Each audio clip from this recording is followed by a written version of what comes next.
Hey, that's a Soda Pop from Soda Hughes, and today we have an open episode. It's an exciting one. We're going to be opening up The Art of Robert E. McGinnis. Robert! Alright, so this one, I've been wanting to get it for quite a while. I've had it on some of, my store lists, kind of scoping it out. Looked like a good buy. Really interested in the artist.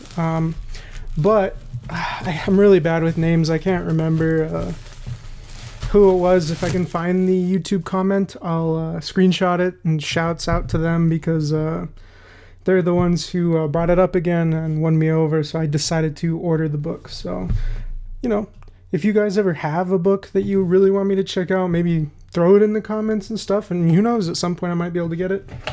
Let's take a look at the... I like the simplicity of that. That's cool. This is by Titan Books, and from what I've heard, Robert McGinnis was kind of the titan of paperback cover art. I think some things I saw said that he did over 1,400 cover illustrations, which is insane, and like 40 movie posters. I think he was born in Cincinnati, Ohio, and raised in Wyoming, Ohio, which sounds a little confusing to me. But he got like an internship at Disney and started working at other companies and began getting into, just that commercial illustration. I really love the texture of his work, the line that he retains, the way he does faces. I feel like he's great with composition. God damn.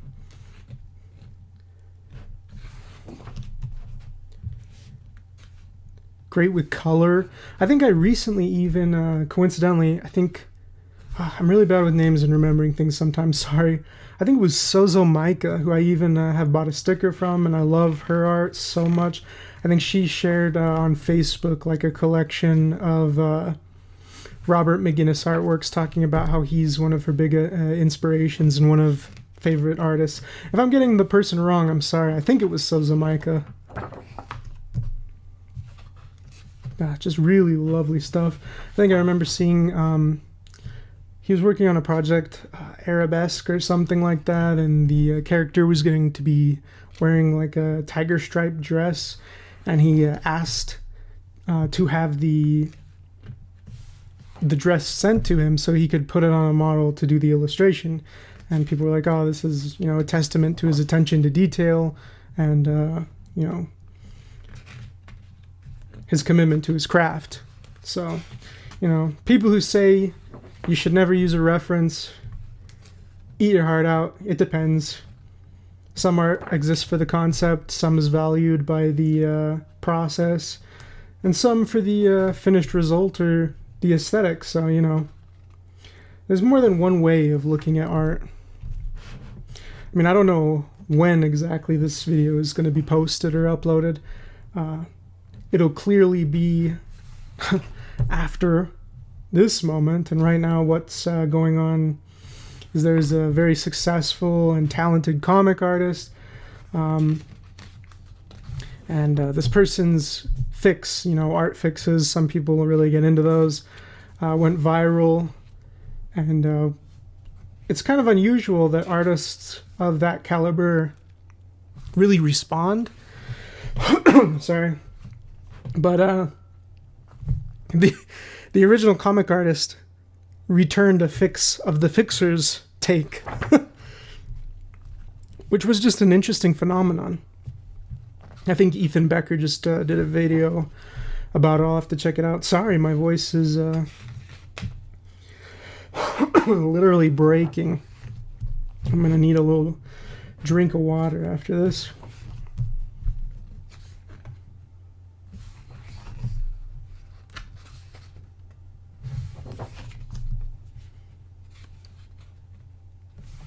Yeah, just really lovely stuff. Of course, it is very indicative and reminiscent of the kind of old Americana, very white, very typical.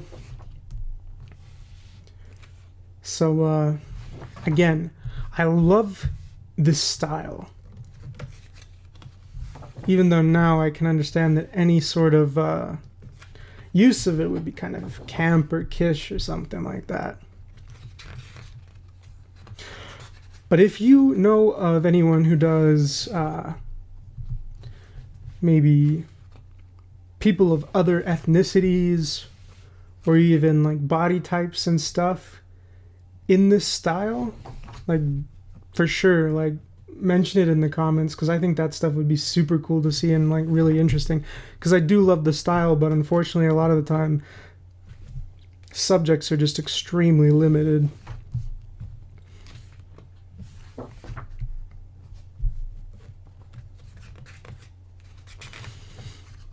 You know, modernism, as seen as an investment, really fueled a kind of descent into nonsense and almost dead-end void, and also ignored a lot of artists that were maybe not acceptable to the market.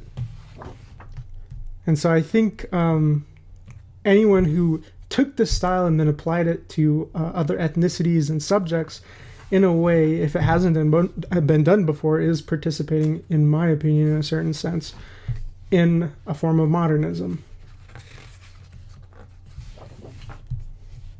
And it's not to say I hate modernism. I actually think, you know, the modernist and the periods that led up to it and came after it are very interesting. They did a lot to expand aesthetics and also what could be considered art. It also produced a lot of really interesting discourses, and there were some fun moments of reaction between and against artists and movements.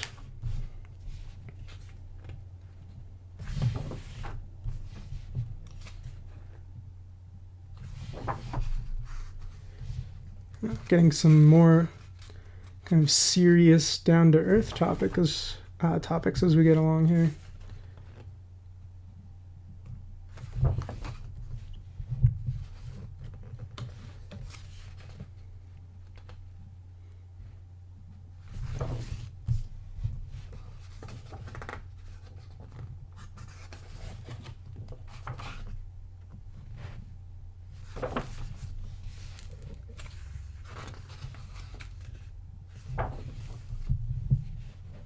Gallery art.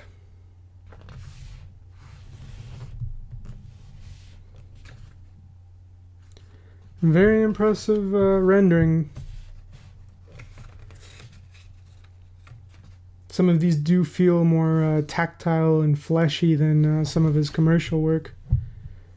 Although this one, maybe blown up, looks a little...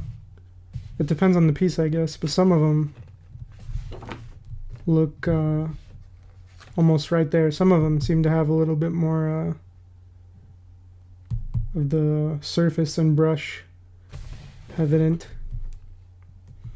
Yeah, pretty, I mean, within realism, pretty dynamic range of rendering.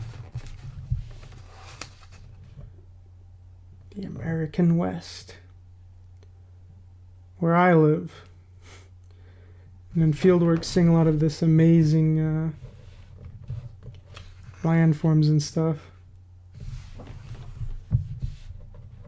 It's a crazy world.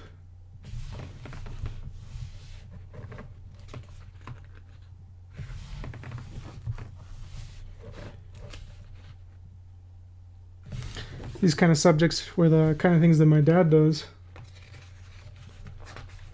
Some landscapes.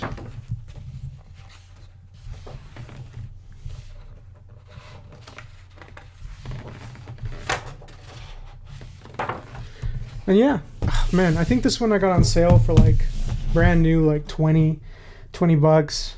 I mean, if you like the art, why not get it? Great size, great quality. A couple of the images within, maybe they didn't have good scans or photos because like they weren't super great reproductions, but for the most part, good images, good printing quality, good quality of book construction. I'd say it's a great find. The only unfortunate thing is I wonder how much of is missing, because, you know, it's a good size, decent length, but, you know, what is this? Maybe somewhere around 200 pages. You know, if he did at least, let's say, like the thing I saw said 1,400 paperback covers, there must be so much work that we're not seeing. We did see a couple of like pencil sketches too with some of the pieces. You know, think about all the sketches and pre-renders and stuff that's maybe out there that isn't included in this book. So I'd imagine there's a treasure trove of McGinnis imagery that is not in this book, and so now I'm especially curious. But the book itself is a great find, great cost.